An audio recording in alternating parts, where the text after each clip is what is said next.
नमस्कार, मैं हूं ज्योत्सना पाटनी। खबरों के तूफान ब्रेकिंग न्यूज की शुरुआत इस ही सबसे बड़ी खबर के साथ करते हैं। माता वैष्णो देवी मंदिर परिसर में हुई भगदड़ में मारे गए मृतकों में से 8 की पहचान की जा चुकी है, जबकि 4 मृतकों की अभी तक पहचान नहीं हो पाई है और ये प्रक्रिया जारी है। भगदड़ की जांच के लिए उपराज्यपाल मनोज सिन्हा ने एक कमेटी बना दी है। भगदड़ के बाद यात्रा को स्थगित कर दिया गया था, लेकिन अब एक बार फिर से यात्रा को सुचारू रूप से शुरू कर दिया गया है। वैष्णो देवी हादसे में 12 लोगों ने अपनी जान गंवाई है, उनकी मौत हुई है और 40 से ज्यादा लोग घायल बताए जा रहे हैं। घायलों को श्राइन बोर्ड के अस्पताल में भर्ती करवाया गया है। कुछ घायलों की हालत नाजुक बनी हुई है। जम्मू कश्मीर के डीजीपी दिलबाग सिंह के मुताबिक ये भगदड़ रात को करीब 2:45 पर उस वक्त शुरू हुई जब कुछ लोगों के बीच किसी बात को लेकर कहासुनी हुई। उसके बाद लोग एक दूसरे पर धक्का मुक्की करना शुरू कर दिए और फिर गिरते चले गए और इस दुखद हादसे में 12 लोगों ने अपनी जान गंवाई। तो ये तस्वीरें आप देख रहे हैं जम्मू के कटरा से उस वक्त की जब यहाँ पर भगदड़ मची हुई थी और ये भवन के इलाके की सामने से तस्वीर आप देख रहे हैं। भवन वही इलाका है जहाँ पर गुफा स्थित है और यहीं पर माता के दर्शन होते हैं।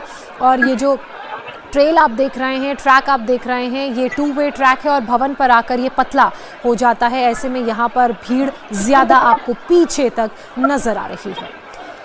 जिन 4 मृतकों की पहचान अभी तक नहीं हो पाई है, उनके बारे में लगातार पता लगाने की कोशिश की जा रही है। वो कौन थे, कहां से आए थे, ये सब पता लगाने की कोशिश की जा रही है। इसी बीच जिन 8 मृतकों की पहचान हो गई है, उनमें से 2 दिल्ली के रहने वाले हैं। उत्तर प्रदेश के सहारनपुर के रहने वाले 2 लोग हैं।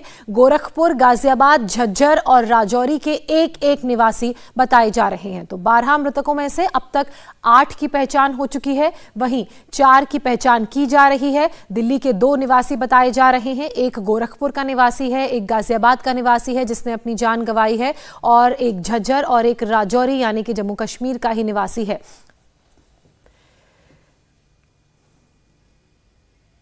तो इसी बीच इस वक्त की एक और बड़ी ब्रेकिंग न्यूज आपको बता दें। हादसे का जायजा लेने के लिए केंद्रीय मंत्री जितेंद्र सिंह जम्मू पहुंच गए हैं। जितेंद्र सिंह ने जम्मू के नारायण अस्पताल में घायलों से मिलकर उनका हाल जाना, उनसे मुलाकात की और हादसे की पूरी जानकारी भी उन्होंने उनसे ली।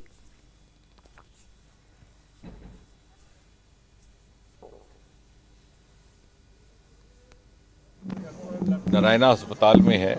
यहाँ पर जो स्थिति है उसके अनुसार लगभग इतना, कम से कम इतनी संतोषजनक बात है कि जो यहाँ पर दाखिल हुए हैं वो स्थिर है, स्टेबल है।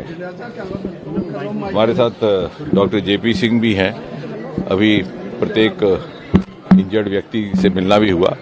आईसीयू में हमारे 6 लोग दाखिल हैं, जिनमें से 2 तो लगभग अब छुट्टी देने के काबिल हैं। दूसरे 4 उनको थोड़ी सी कन्वल्शंस हुई थी, सीजर्स हुई थी।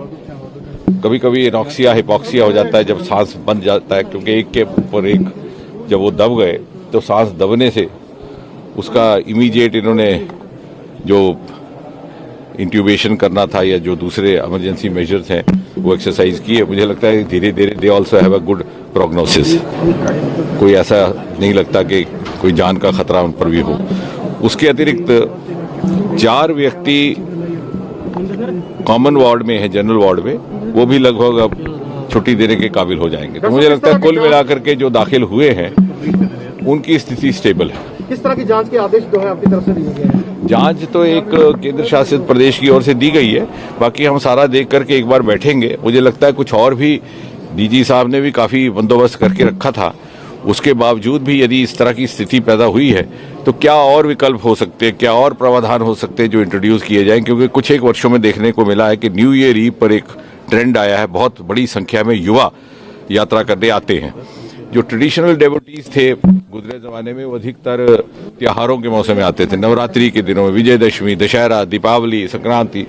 अब ये नया ट्रेंड है और हमें इसी के अनुकूल व्यवस्था भी करनी होगी। मुझे लग रहा है, मेरे मन में विचार आ रहा है, अभी जब बैठ कर बात करेंगे कि कुछ हम टेक्नोलॉजी और इनोवेशन के भी माध्यम और विकल्प तलाशे। LED स्क्रीन्स लगाने का प्रावधान हो, कुछ ऑनलाइन दर्शन का हो, जिस तरह से तिरुपति में भी किया गया है। क्योंकि अगर बहुत ज़्यादा संख्या है और सभी लोग इसी के लिए उत्सुक रहते हैं कि उन्होंने 1 तारीख को ही आरती में भाग लेना है, आरती प्रार्थना में भाग लेना है या उसी दिन दर्शन करना है, तो क्या और विकल्प हो सकते हैं टेक्नोलॉजी के माध्यम से, ताकि उनके दिल को तसल्ली भी रहे और इस तरह की स्थिति उत्पन्न ना हो।